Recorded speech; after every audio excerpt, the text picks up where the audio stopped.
സമഗ്രമായ വിമോചനം എന്ന് പറയും.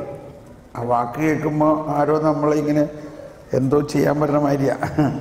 പക്ഷേ ദൈവം നമ്മളെ സമഗ്രമായി നമ്മുടെ ആത്മാവ്, മനസ്സ്, ശരീരം, ഈ മൂന്നിനെ സെപ്പറേറ്റ് ആയിട്ടല്ലല്ലോ നമ്മൾ ഇവയുടെ ഇതെല്ലാം കൂടിയ ഒന്നായിട്ട് ദൈവം നമ്മൾ സൃഷ്ടിച്ചിരിക്കുന്നത് തന്നെ. ആ സൃഷ്ടിയെ ദൈവത്തിൻ്റെ സാദൃശ്യത്തിലുള്ള, ദൈവത്തിൻ്റെ ഛായയിലുള്ള, എന്താണ് ദൈവത്തിൻ്റെ ഛായ? നമ്മൾ ഇന്നലെ മനസ്സിലാക്കി, വ്യക്തിത്വം. God is a person. ദൈവമാകുന്ന വ്യക്തി, ദൈവത്തിൻ്റെ ആ വ്യക്തിത്വത്തിൽ മനുഷ്യനെ മാത്രമേ സൃഷ്ടിച്ചിട്ടുള്ളൂ. ആ വ്യക്തിത്വത്തിൻ്റെ സാദൃശ്യം ദൈവം ആത്മാവാണ്. ആ ആത്മാവ് അനന്തതയുള്ള ആത്മാവാണ്, എറ്റേണൽ ലൈഫ്. അപ്പോൾ ഈ രക്ഷയുടെ രഹസ്യങ്ങൾ മുഴുവനും മനസ്സിലാക്കാൻ ഏറ്റവും എളുപ്പം നമ്മളെ എങ്ങനെ സൃഷ്ടിച്ചു എന്ന് മനസ്സിലായല്ലോ.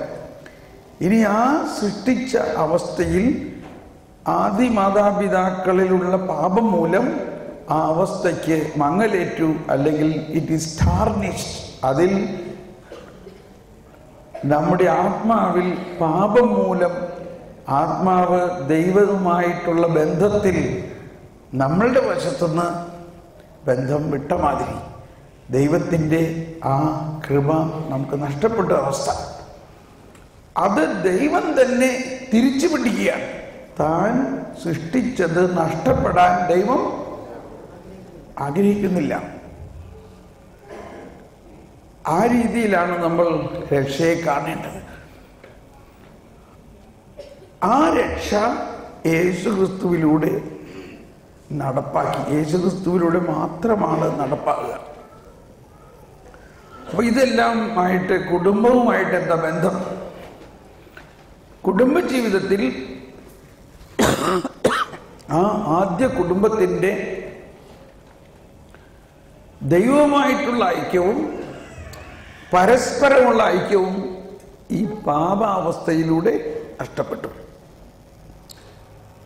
ആ ഐക്യത്തെ നഷ്ടപ്പെട്ടതിനെ തിരിച്ചെടുക്കുന്നതാണ് ഈശോയിലൂടെയുള്ള നമ്മുടെ രക്ഷാകര പദ്ധതിയും.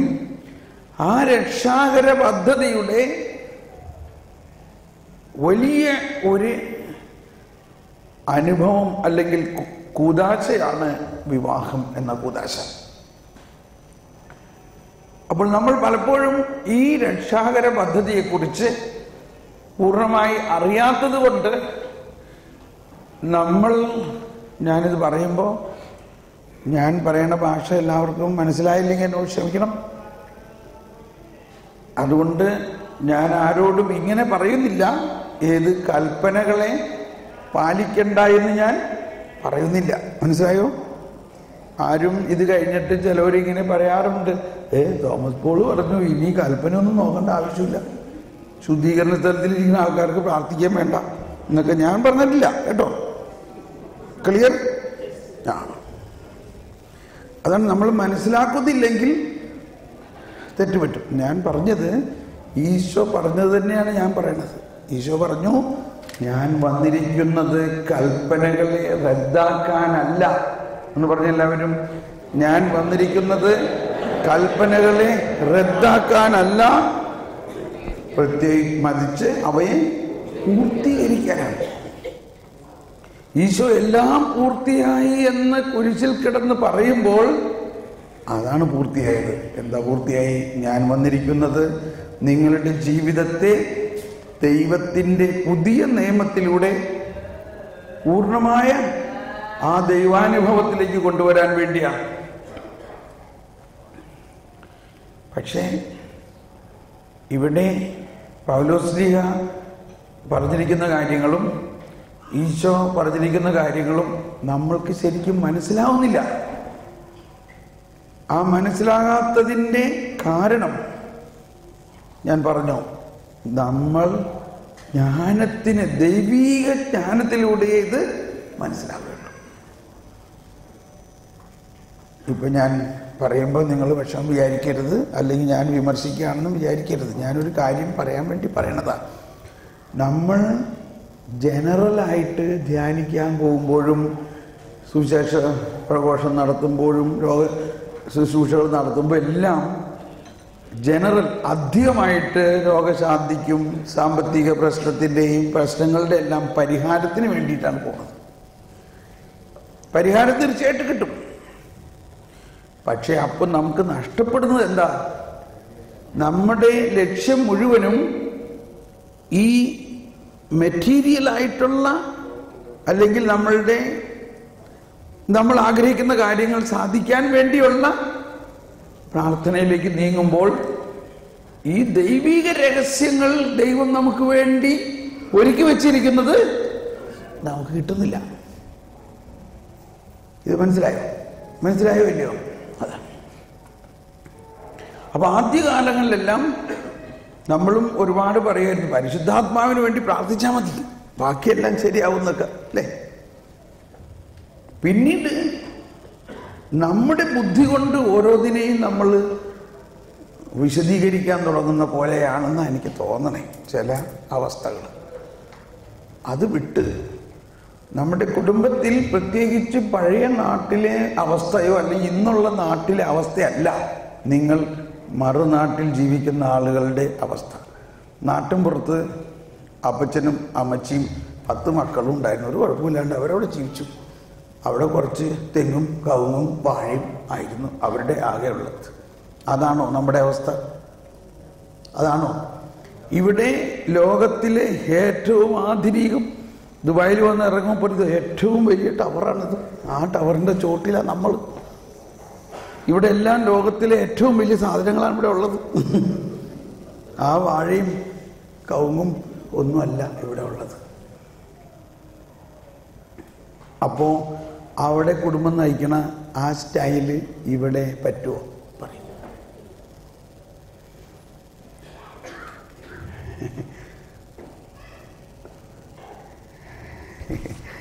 ഇവിടെ എന്ത് പ്രശ്നമുണ്ടെങ്കിലും ഉടനെ നാട്ടിൽ വിളിച്ച് ഒരാലോചന ചോദിക്കും. അവർക്ക് ഇവിടുത്തെ കാര്യം വല്ലതും അറിയോ? അവിടെ കവുങ്ങിൻ്റെ കാര്യവും വാഴയുടെ കാര്യവും അറിയാവുന്ന ആൾക്കാർക്ക് ഇവിടുത്തെ എന്ത് ഡയറക്ഷൻ തരാനാണ്?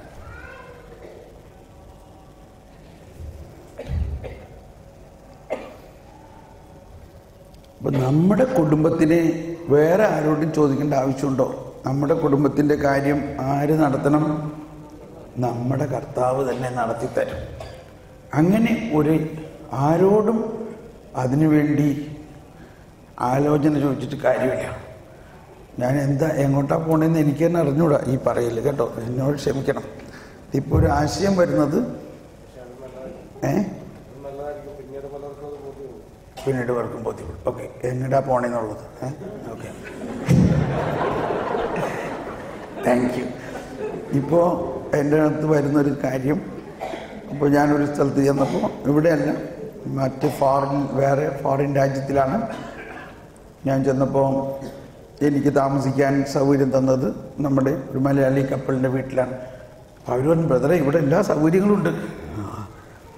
കാരണം ഞങ്ങളുടെ പിള്ളേരൊക്കെ നാട്ടിലാണ്.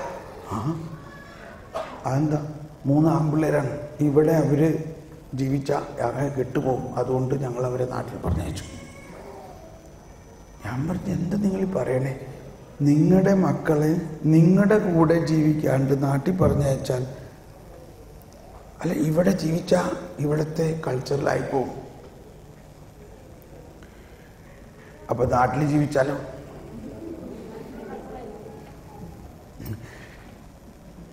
അപ്പം ഇവിടെ എല്ലാമാണ്. അപ്പോൾ എനിക്ക് ഭയങ്കര ഷോക്ക് അടിച്ചു.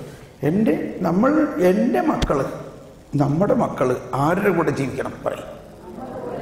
ആരുടെ കൂടെ ജീവിക്കണം? നമ്മുടെ കൂടെ ജീവിക്കണം.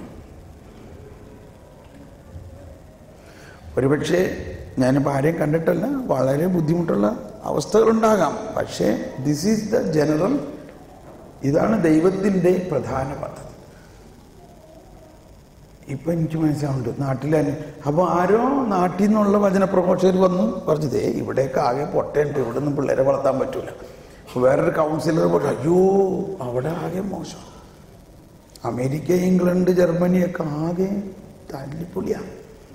അവിടെ ഒന്നും ദൈവമക്കളില്ലേ? അവിടെ ദൈവമില്ലേ? നമുക്ക് അവരുടെ കാശൊക്കെ ആയിട്ട് സുഖമായിട്ട് ജീവിക്കാം. നമ്മുടെ ഇതൊക്കെ പൊട്ടയാണ്. അപ്പോൾ അവസാനം എന്ത് സംഭവിച്ചു? ഈ മക്കള് അവിടുത്തെ സിറ്റിസൺസാ. ഒരു കേസിൽ അവര് വെക്കേഷൻ അവരുടെ നാട്ടിൽ, ഞാൻ പൂർണ്ണ വാക്യം പറയാനില്ല, കാരണം അവരായിരുന്ന ആ വിദേശത്തേക്ക് വന്നു കഴിഞ്ഞിട്ട് പിന്നെ അവര് പോയില്ല. അവരോട് ഞങ്ങൾ പോയില്ല. അവരങ്ങോട്ട് നിർബന്ധമായിട്ട് വീട്ടിൽ നിന്ന് പോണില്ല. ഫ്ലൈറ്റെല്ലാം ബുക്ക് ചെയ്ത് അവർ പോയില്ല. വേറൊരു പാർട്ടിക്ക് ഈ മക്കൾ അവിടെ ചെന്ന് കഴിഞ്ഞപ്പോൾ, അപ്പോൾ ഞാൻ എല്ലാ ദിവസവും ഫോൺ ചെയ്യുന്നുണ്ട് എന്ന് പറഞ്ഞു. ഞാൻ പറഞ്ഞു, ഫോണിൽ കൂടി അമ്മ എന്താ കൊടുക്കണേ? ഫോണിൽ കൂടി കൊടുക്കണ സ്നേഹം മതിയോ? അപ്പോൾ വാസ്തവത്തിൽ അവിടെ സംഭവിക്കണ എന്തായിരുന്നെന്ന് പിന്നീട് അവർ പറഞ്ഞു. ഫോൺ ചെയ്യണേടുത്ത് അമ്മാമ്മ പറയത്തി, ഇതൊന്നും നീ അങ്ങോട്ട് പറയണ്ടട്ടാ, ഇവിടുത്തെ കാര്യങ്ങളൊന്നും അമ്മേനെ വിഷമിപ്പിക്കണ്ട. അമ്മാമ്മ പിള്ളേരുടെ മുമ്പിൽ നിൽക്കുക. അപ്പം അമ്മാമ്മ കേൾക്കണത് കൊണ്ട് അമ്മാമ്മ കേൾക്കാവുന്നത് മാത്രമേ അവർ പറയുള്ളൂ. അവർക്ക് ഹൃദയം തുറന്ന് അമ്മയോടൊന്ന് സംസാരിക്കാൻ പോലും പറ്റണ്ടായിരുന്നില്ല എന്നുള്ളത് 3 വർഷം കഴിഞ്ഞപ്പോഴാണ് അമ്മയ്ക്ക് മനസ്സിലാവണേ. അപ്പോൾ ഇതെല്ലാം നമ്മുടെ പാരൻറ്റിങ് വളരെ ഒരു വലിയ ചലഞ്ചാണ് ഇന്നത്തെ ലോകത്തിൽ. പാരൻറ്റിങ് എന്ന് പറഞ്ഞ എല്ലാവരും പാരൻറ്റിങ്. ഇതിനെക്കുറിച്ച് ഒരുപാട് പുസ്തകങ്ങളും പഠനങ്ങളും ഗവേഷണങ്ങളും ധ്യാനങ്ങളും എല്ലാം ഉണ്ട്. വാസ്തവത്തിൽ വളരെ ആവശ്യമായിട്ടുള്ള ഒരു ധ്യാനമാണ് പാരൻറ്റിങ് എന്ന് പറയുന്നത്. എങ്ങനെ ഈ മക്കളെ വളർത്തണം? അതിൻ്റെ ഒരു ഉദാഹരണം ഞാൻ പറയാം. ഈശോ പറഞ്ഞു, അല്ലെങ്കിൽ ഒരു വിത്ത് വിതച്ചാൽ അത് വളർന്ന് വലുതാവും. നമ്മൾ നാട്ടിൽ പറയാറുണ്ട്, കതിരിന് വളം വെച്ചിട്ട് എന്താ പ്രയോജനം? എന്താ അതിൻ്റെ അർത്ഥം? അതിൻ്റെ അർത്ഥം എന്താ? കതിരായി കഴിഞ്ഞിട്ട് വളമിട്ടത് കൊണ്ട് പ്രയോജനമുണ്ടോ? എനിക്ക് തോന്നുന്നത് അറ്റ്ലീസ്റ്റ് ഇത്രയും നമുക്ക് എടുക്കാം. ഒരു 15-20 വർഷമായി കഴിയുമ്പോൾ ഈ കുട്ടികളിൽ ചിലർ അയ്യോ അവൻ കുഞ്ഞായിരുന്നപ്പോൾ ആൾട്ടർ ബോയ് ആയിരുന്നു, അവനെല്ലാ ദിവസവും പള്ളിയിൽ പോയിരുന്നു, എല്ലാ പ്രാർത്ഥനയും ചെയ്ത്, ഇപ്പം അവനെന്ത് പറ്റുമെന്ന് അറിഞ്ഞൂടാ. കേട്ടിട്ടില്ലേ? കാണുന്നില്ലേ? ഇപ്പം അവൻ ചീത്ത കൂട്ടുകൾ കെട്ടിയിട്ട് ആ വീഡിയോ ഈ വീഡിയോ, ആ ബുക്ക് ഈ ബുക്ക്, ഇത് അവന് കാണണം. ആ അപ്പ് ഈ അപ്പ്, അവൻ റാപ്പ് ആരുടെ കൂടെ നടക്കണം സീരീസ്. അപ്പോൾ പണ്ടത്തായിരുന്ന ആ അനുഭവം എന്തുകൊണ്ട് അവന് നഷ്ടപ്പെട്ടു? നമ്മൾ മനസ്സിലാക്കേണ്ടത്, ഈ കുഞ്ഞുങ്ങളുടെ ഉള്ളിൽ ദൈവത്തെ ഭയപ്പെടുത്തുന്ന, ഭയം എന്ന് പറഞ്ഞാൽ ദൈവഭയം എന്നുള്ള അർത്ഥത്തിലല്ല, ദൈവത്തെ പേടിപ്പിക്കുന്ന ഒരാശയം കൊടുക്കരുത്. മറിച്ച് ദൈവത്തെ സ്നേഹിക്കുന്ന ആശയമാണ് കൊടുക്കണേ. ഉറങ്ങാൻ പറ്റിയ സമയമാണോ? ഒന്ന് കൈപോച്ച് കാണിച്ച്. ജയ് ബോലോ ബോലോ യേശു മസീഹ കി ജയ് ബോലോ, ജയ് ബോലോ ജയ് ബോലോ യേശു മസീഹ കി ജയ് ബോലോ. കുഞ്ഞുങ്ങളുടെ പാരന്റിങ് ഫോർമേഷനിൽ പ്രധാനമായിട്ടുള്ളൊരു കാര്യം സത്യം അവരെ അറിയിക്കണം. അവരോട് സത്യം അറിയിക്കണം. ദൈവവചനത്തെക്കുറിച്ചുള്ള നമ്മൾക്ക് തന്നെ അറിയാത്തത് കൊണ്ട് നമ്മൾ പറയാം, ഇങ്ങനെയൊക്കെ പറഞ്ഞാൽ അവൻ ദൈവം കരുണയെന്നൊക്കെ ഒരുപാട് പറഞ്ഞാലുണ്ടല്ലോ, പിള്ളേര് ആവശ്യമില്ലാത്തൊക്കെ ചെയ്യുന്നോർത്തു. ഇതിവിടെ തന്നെ ആളുകളുടെ അകത്തുണ്ട്. അപ്പോൾ പിന്നെ എന്ത് പറയണം? അവരെ ഒത്തിരി പേടിപ്പിക്കണം. അപ്പോൾ അങ്ങനെ ഒരു കുട്ടി എൻ്റെ അടുത്ത് വന്ന് പറയാണ്, ബ്രദറെങ്കിലേ അടുത്ത ആഴ്ച ഞാൻ ആദ്യ കുർബാന കൈക്കൊള്ളാൻ പോകാണ്, അത് കഴിഞ്ഞിട്ട് ഞാൻ എന്തെങ്കിലും പാപം ചെയ്താൽ ഉടനെ നരകത്തിൽ പോകല്ലേ. അവൻ അമ്മ കേക്കൊന്ന് പേടിച്ചിട്ടത് പറയണേ. അപ്പം അവനെ പഠിപ്പിച്ചേക്കണ എന്താ? നീ ആദ്യ കുർബാന കൈക്കൊണ്ട് കഴിഞ്ഞാൽ വളരെ സീരിയസ് ആണ്. പിന്നെ നീ എന്തെങ്കിലും പാപം ചെയ്താൽ കർത്താവ് നിന്നെ നരകത്തിലിടും. ഇത് എവിടുത്തെ സുവിശേഷം പറയും? നമ്മുടെ സീറോ മലബാർ കുർബാനയിൽ കുർബാനയുടെ പുസ്തകം നിങ്ങൾ ഒന്നെടുത്ത് വായിക്കണം. എവിടെ? പള്ളിയിലല്ല, അല്ലാത്ത സമയത്ത്. അല്ലാത്ത നേരത്ത് കുർബാന പുസ്തകം ഒന്ന് വായിച്ചു നോക്കി ഞാൻ ദൂഷമൊന്നുമില്ലല്ലോ. നല്ലൊരു ഐഡിയ അല്ലേ? ഒന്ന് വായിച്ചു നോക്കുമ്പോഴാണ് അറിയണത് ഒരുപാട് കാര്യങ്ങൾ അതിൽ പറഞ്ഞിരിക്കണമായിരുന്നൊന്നും അല്ല നമ്മൾ വിചാരിക്കുന്നത്. ഇപ്പോൾ ഇവിടെ പരാമർശം ഉണ്ടായി. എന്താ പരാമർശം ഉണ്ടായത്? ഇത് ഒരാളുടെ അല്ല, അദ്ദേഹം പറഞ്ഞതുകൊണ്ട് ഞാൻ പറയാണ്. അയോഗ്യതയോടെ കർത്താവിൻ്റെ ശരീരവും രക്തവും സ്വീകരിച്ചാൽ നിങ്ങൾ മരിക്കുക തന്നെ വേണമെങ്കിൽ ആകാമെന്ന് പൗലോസ്ലീഹ എഴുതിയേക്കണത്. എന്താണ് ഈ അയോഗ്യത എന്ന് അവിടെ എഴുതിയിട്ടില്ല. എന്താണ് അയോഗ്യത? അപ്പം നമ്മളെല്ലാവരും വിചാരിക്കണത് നമ്മൾ വളരെ വിശുദ്ധിയോടെ ഈശോയുടെ ശരീരം സ്വീകരിക്കണം എന്നുള്ളതാണ്. ഇങ്ങനെയാണ് നമ്മളെ പഠിപ്പിച്ചേക്കണില്ലേ? അതുകൊണ്ട് നമ്മൾ കുമ്പസാരിച്ച് ഭയങ്കര. പക്ഷേ വാസ്തവത്തിൽ അപ്പോൾ എന്താണ് അവിടെ കൂടുതൽ മുൻതൂക്കം കൊടുക്കണേ? കുമ്പസാരത്തിനോ കുർബാനയ്ക്കോ?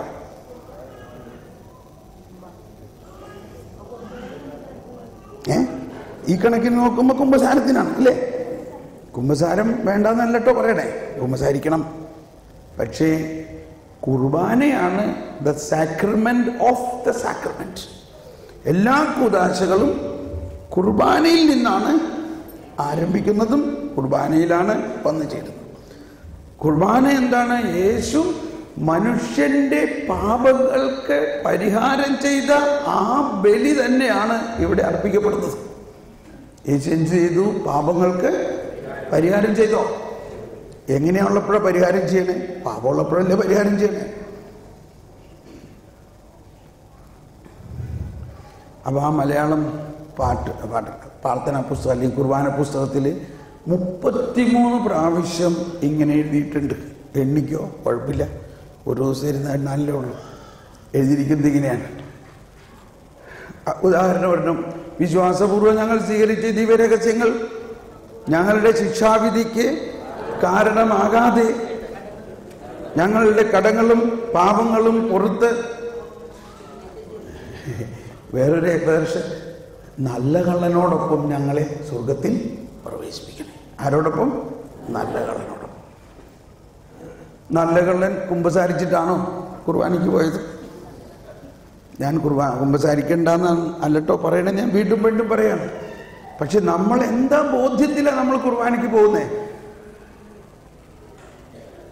അതാണ് ഒരു വചനം വരുന്നു. കാറ്റഗിസത്തിൽ പറഞ്ഞിരിക്കുന്ന ഒരു പ്രബോധനം നമുക്കുണ്ടാകേണ്ട ബോധ്യം പ്രധാനമായിട്ട് ആ വചനത്തിൽ തന്നെ പറഞ്ഞിരിക്കുന്ന ഇതാണ്: ഇത് നിങ്ങളുടെ പാപമോചനത്തിനായി ഞാൻ നൽകുന്ന എൻ്റെ ശരീരമാകും. അപ്പൊ കുർബാനയിലാണ് വാസ്തവത്തിൽ ഏറ്റവും വലിയ പാപമോചനം നടക്കുന്നത്.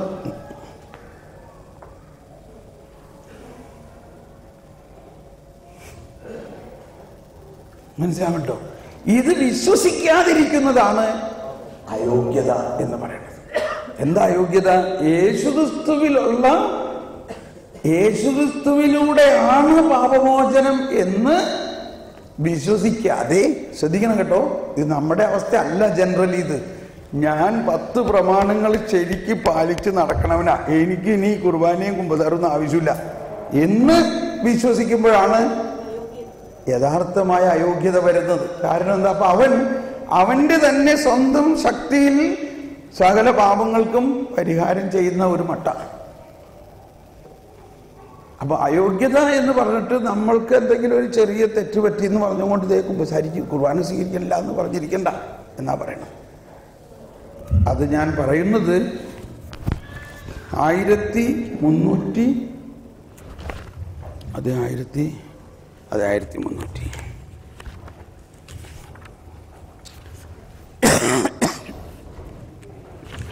നമ്മളുടെ ഒരു സ്ക്രൂപ്ലസിറ്റി എന്ന് പറയില്ലേ, സ്ക്രൂപ്ലസിറ്റി, അതായത് ചെറിയ എന്തെങ്കിലും തെറ്റ് ചെയ്യുമ്പോഴേക്കും ദൈവം നമ്മളെ ശിക്ഷിക്കുമെന്ന് പറയും.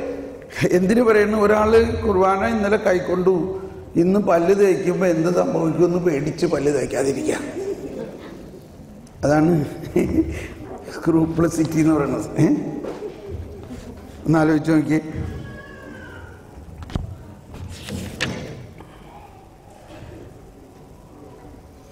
ആയിരത്തി 1391 നമ്മൾ സഭയുടെ പ്രബോധനങ്ങളും സഭയുടെ കാഴ്ചപ്പാടും അനുസരിച്ച് വിശുദ്ധ വസ്തു വിശുദ്ധിയോടെ സ്വീകരിക്കണം.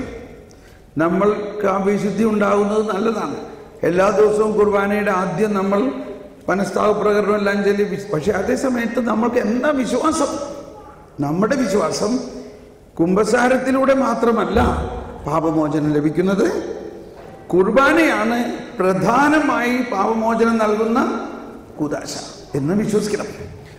1391 പറയുകയാണ്, ദിവ്യകാരുണ്യ സ്വീകരണം ക്രിസ്തുവിനോടുള്ള നമ്മുടെ ഐക്യം വളർത്തുന്നു.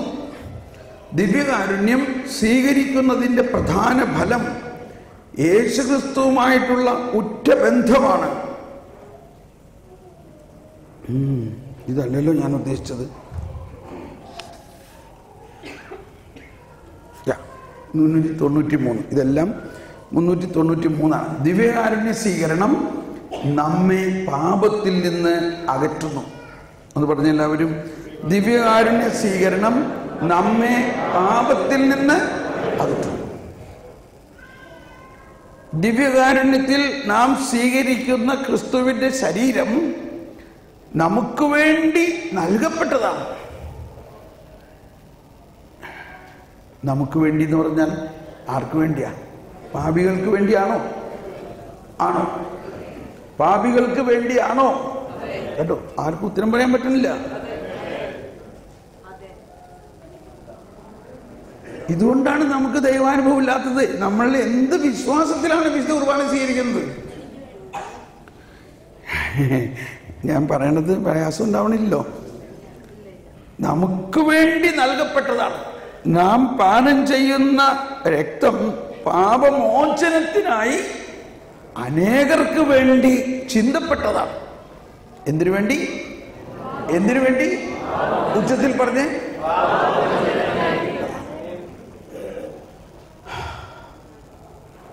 ഇക്കാരണത്താൽ നമ്മെ കഴിഞ്ഞകാല പാപങ്ങളിൽ നിന്ന് ശുദ്ധീകരിക്കാതെയും ഭാവി പാപങ്ങളിൽ നിന്ന് സംരക്ഷിക്കാതെയും നമ്മെ ക്രിസ്തുവിനോട് ഐക്യപ്പെടുത്താൻ ദിവ്യകാരുണ്യത്തിന് കഴിയുകയില്ല.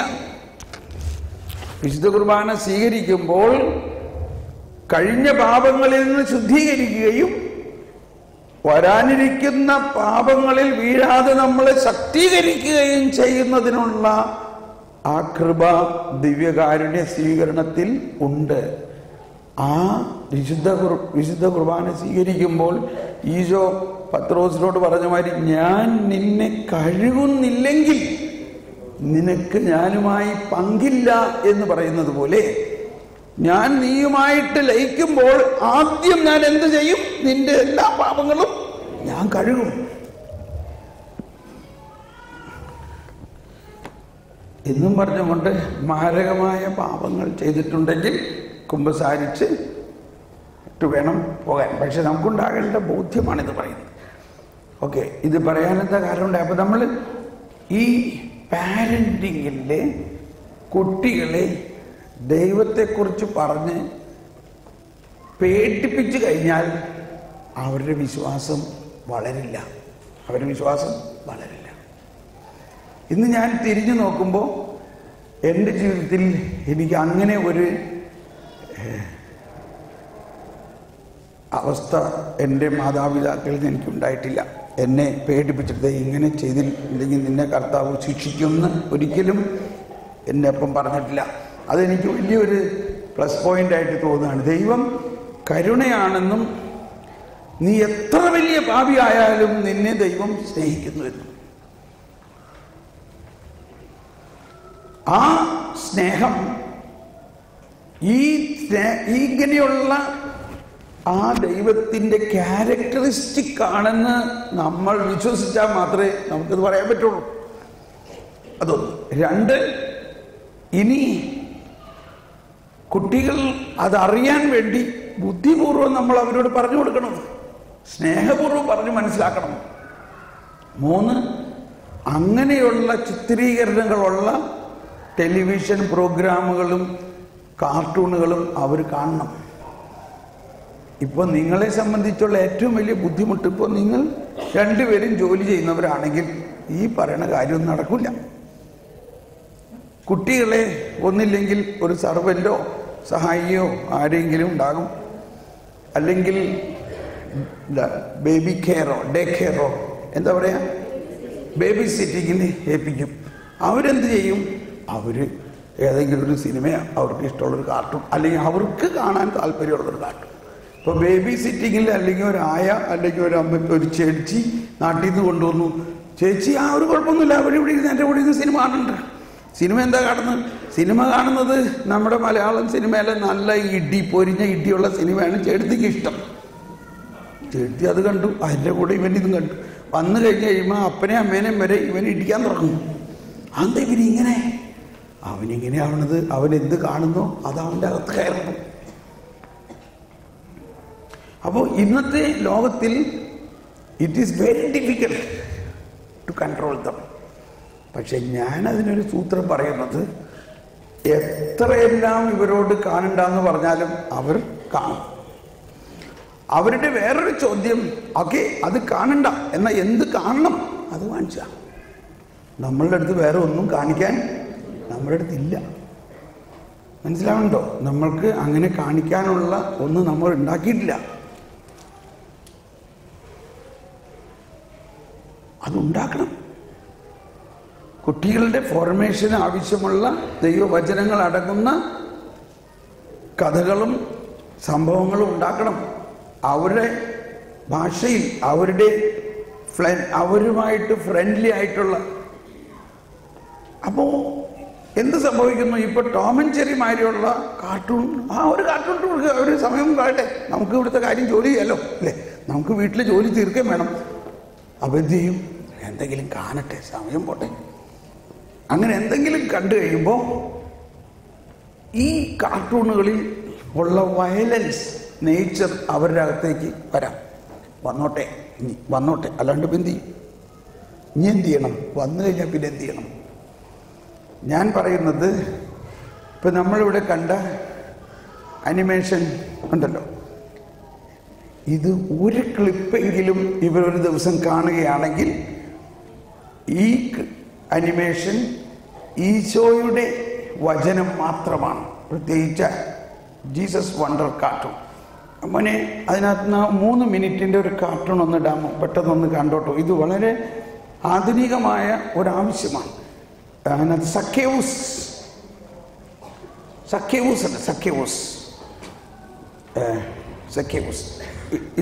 ഇതിനകത്ത് ഞാനൊരു 3 മിനിറ്റ് മാത്രമായിട്ട് കട്ട് ചെയ്ത് ഉണ്ടാക്കിയിരിക്കുന്നതാണ്. ഫോർ ഡെമോൺസ്ട്രേഷനോ അല്ലെങ്കിൽ നമുക്ക് തന്നെ ഒന്ന് കാണാനും ഇടയ്ക്ക്. ഈവൻ 3 മിനിറ്റ്സ് എങ്കിലും ഈ കുട്ടികൾ ഒന്ന് കാണുകയാണെങ്കിൽ, കേട്ടോ ഞാൻ പറയാൻ പോണോ? കേട്ടോ, ശ്രദ്ധിച്ചോ. ഈ വചനം പ്രകാശമാണ്. ഈ വചനം എന്ത് ചെയ്യും? അവരുടെ ഇന്നർ മൈൻഡിൽ ചെന്നിട്ട് അവിടെ കടന്നുകൂടിയിരിക്കുന്ന അന്ന് മുഴുവനും കണ്ട സാധനങ്ങളെ ഡിലീറ്റ് ചെയ്യും. അതിനെ വിശദീകരിക്കും. ഇതൊരു സാമ്പിളായിട്ട് എനിക്കൊരിക്കൽ അനുഭവം ഉണ്ടായി. ഞാൻ നമ്മളുടെ സ്റ്റുഡിയോ, ഈ അനിമേഷൻ ഫിലിമിൻ്റെ ടീം വർക്ക് ചെയ്യുന്നിടത്ത് ചെന്നപ്പോൾ അവർ പറഞ്ഞു, ബ്രദറെ ഒരു പുതിയ സോഫ്റ്റ്വെയർ വന്നിട്ടുണ്ട്, ഇതിനും ഫാസ്റ്റായിട്ട് നമുക്ക് ഉണ്ടാക്കാം. അത് വെച്ച് ഞങ്ങൾ വേറൊരു പാർട്ടി ഒരെണ്ണം ഉണ്ടാക്കിയതുണ്ട്. ഓക്കെ കാണിച്ചു. Light of.